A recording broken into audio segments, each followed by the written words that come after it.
लोकसभा चुनाव 2024 दिल्ली के छठे चरण की अगर हम बात करें तो चुनाव प्रचार में केवल 3 दिन रह चुके हैं। 25 मई का चुनाव होना है। कन्हैया कुमार वर्सेस मनोज तिवारी का चुनाव है। हमारे बीच में अनिल जैन ठेकेदार साहब है जो कि बाबरपुर जिला कांग्रेस कमेटी के महासचिव है। सर क्या लग रहा है 25 मई को? नमस्कार राहुल जी। चुनाव की तैयारी बहुत अच्छे से चल रही है और जो ये 25 तारीख को चुनाव होने जा रहा है इसमें हम निश्चित रूप से बहुत आगे हैं। मैं आपको बता दूं कि जो अब तक इनका 10 साल का कार्यकाल रहा है वो सभी जानते हैं, सभी ने देख लिया है। ये केवल एक जुमलाबाजी जो करते हैं, पहले वोट ले लेते हैं, जीतने के बाद फिर दिखाई नहीं देते, लोगों के काम नहीं करते। अब तो गली गली घर घर अब गली गली घर घर सब जगह घूम रहे हैं। ये पूरी तरीके से बौखलाए हुए हैं। भगवान श्री राम को भी अब इन्होंने जो है चुनावी प्रचार में इस्तेमाल करना शुरू कर दिया है, जो बहुत निंदनीय है। इशारा मतलब कुल मिला के आप उसका कर रहे हैं जो आज पोस्टर लगे हुए पूरी लोकसभा में। देखिए, जो राम को लाए हम उनको लाएंगे। देखिए, ये जो आस्था की चीज है ये अलग होनी चाहिए। इसको कभी भी जनता के बीच में चुनाव के समय नहीं लाना चाहिए। ये तो एक तरीके से विभाजन की तरफ को देश को ले जा रहे हैं कि भाई जो राम को लाए हैं हम उनको लाएंगे। अरे मुस्लिम भी हमारे हैं, हिंदू भी हमारे हैं, क्रिश्चियन भी हमारे हैं, जैन भी हमारे, सभी ने इस देश की आजादी में भाग लिया है, सभी ने इस देश को आजाद कराया है। और कांग्रेस की जो विचारधारा है आप शुरू से ही जानते हैं। मैं हर उसमें आपसे यही कहता हूं कि कांग्रेस एक बहुत बड़ी विचारधारा है, इसका मुकाबला कोई भी नहीं कर सकता। कन्हैया कुमार वर्सेस मनोज तिवारी, इन दोनों की अगर हम बात करें तो हार जीत का मार्जिन आपको क्या लग रहा है? कन्हैया कुमार कल यहाँ आए थे और जो माहौल यहाँ पे था, सभी आदमी ये कह रहे थे कि कन्हैया कुमार कम से कम 2 लाख वोटों से जीतेंगे। 2 लाख वोट से कम जीतेंगे अगर ईमानदारी से चुनाव हुआ। अगर ईमानदारी से चुनाव हो तो सबसे पहली बात है, अगर चुनाव ईमानदारी के साथ होता है, अगर उसमें कोई गड़बड़ है तो उसका तो कोई इलाज है ही नहीं। अनिल जी, इस बार जो मोदी जी कह रहे हैं अब की बार 400 पार, 400 पार, क्या लगता है?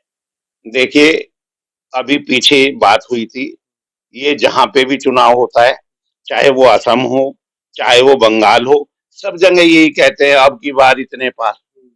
कहीं भी उतने पार कभी हुआ ही नहीं। बंगाल में ये कितने पार कहा, ये आपको मालूम होगा। बंगाल में इन्होंने मुंह की खाई। कई और बहुत जगह हैं जहां पे ये जो है हारे हैं। कर्नाटक में ये हारे थे, ये यहाँ पे तेलंगाना में हारे हैं। सब जगह ये अपनी सरकार पहले ही बना देते हैं।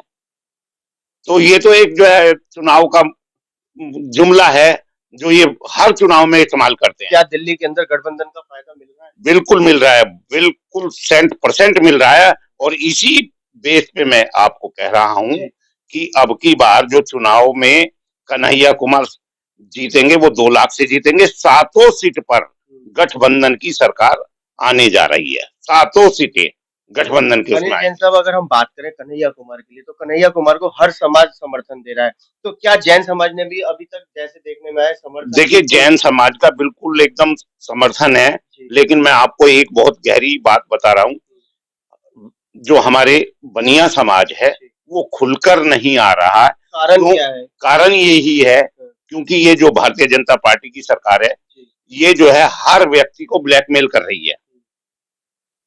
जो भी जरा सा कोई बोलता है उसी को किसी ना किसी उसमें अंदर कर देते हैं। जब इन्होंने मुख्यमंत्री को अंदर कर दिया, जब इन्होंने किसी को छोड़ा ही नहीं। क्या जैन समाज फिर इसको देखते हुए डरा हुआ बैठा हुआ है? नहीं, डरा हुआ कोई नहीं है, जैन समाज डरा हुआ नहीं है। क्योंकि उत्तर पूर्वी लोकसभा में लगभग 1 लाख जैन समाज हमारे परिवार रहता है, तो अब तक समर्थन क्यों नहीं? नहीं, समर्थन है, बिल्कुल पूरा समर्थन है। या ये कहा जाए कि भाजपा जैन समाज अलग है और कांग्रेस जैन समाज अलग है? नहीं नहीं नहीं, ऐसा नहीं है।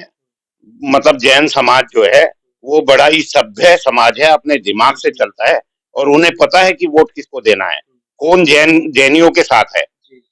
जब शिखर जी का मुद्दा उठा था तो सब पता था कि ये किसने उठवाया है, उसमें भारतीय जनता पार्टी ने जैन समाज का साथ नहीं दिया था। तो कुल मिला के जैन समाज साइलेंट है, लेकिन वोट करेगा, वोट कांग्रेस को करेगा। वोट की चोट करने वाला है। बिल्कुल वोट की चोट अब की आपके सामने आ जाएगी। 4 तारीख को आपके सामने होगा, आप देख लेना। 4 तारीख को जो है जब यहाँ का रिजल्ट आएगा लोकसभा का पूरा, 4 जून को, बिल्कुल। क्योंकि पिछले चुनाव में कैलाश जैन साहब खड़े हुए, वहां धोखा खाने को मिला। कहीं कन्हैया जी के साथ ऐसा ना हो। नहीं, कन्हैया जी के साथ ऐसा नहीं होगा। ये तो जो है जैन समाज ने आश्वासन उनको बहुत जगह दिया है कि हम जो है अब की बार कांग्रेस के साथ हैं। हमने बहुत देख लिया और ये काट की हंडिया बार बार नहीं चढ़ती। कि ऐसा कहा भी है किसी ने कि एक बार पागल बन जाओ, 2 बार पागल बन जाओ, अगर तीसरी बार पागल बनते हो तो तुम वास्तव में पागल हो। तीसरी बार पागल नहीं बनना। इन्होंने बहुत पागल बना लिया। तो हमारा बलबीर नगर समस्त जैन समाज बलबीर नगर जैन समाज ही नहीं, बलबीर नगर में 36 समाज हैं, सारी की सारी जो है वो कन्हैया कुमार के साथ हैं और कन्हैया कुमार यहाँ से 100 के 100% जीत रहे हैं। मतदाताओं से क्या अपील करें? मतदाताओं से मैं यही अपील करूंगा कि 25 तारीख को सुबह 7 बजे से ही जल्दी से जल्दी जितना भी खुद भी वोट करें और अपने आस पड़ोस से सबको वहां ले जाकर वोट डलवाएं, क्योंकि जितनी ज्यादा वोटिंग होगी कांग्रेस को उतना ज्यादा फायदा होगा। तो ये थे हमारे बीच में अनिल जैन साहब, जो कि महासचिव हैं बाबरपुर जिला कांग्रेस कमेटी के अंदर। समाज की अगर हम बात करें तो समस्त समाज ने समर्थन कन्हैया कुमार को दे दिया है। क्या अगर वास्तव में समर्थन दे दिया और वो वोट की चोट करेगा तो निश्चित रूप से कन्हैया कुमार, जैसा अनिल जैन साहब ने कहा कि 2 लाख वोटों से जीतेंगे, तो वो विजयी होकर के लोकसभा पहुंचेंगे। समय ही बताएगा। 4 जून नजदीक ही है। वोट जरूर करें। कैमरामैन पवन शर्मा के साथ राहुल शर्मा, भारत टीवी।